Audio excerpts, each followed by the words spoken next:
ஒரு மனிதர் மிகுந்த மன அழுத்தத்துடன் ஒரு முனிவரிடம் வருகிறார். சுவாமி, என் வாழ்க்கையில் 1000 பிரச்சனைகள், கவலைகள், என் மனசு எந்நேரமும் பாரமா இருக்கு. இதிலிருந்து விடுபட ஒரு வழி சொல்லுங்க என்று கேட்கிறார்.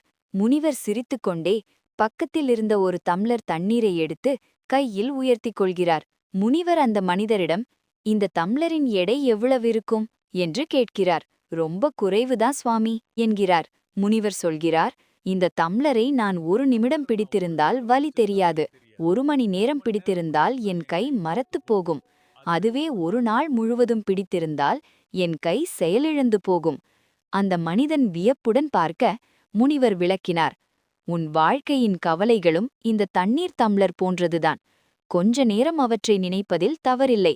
ஆனால் அதையே நாள் முழுவதும் சுமந்து கொண்டிருந்தால் உன் மனம் சோர்ந்துவிடும். உன்னால் எதையும் சாதிக்க முடியாது.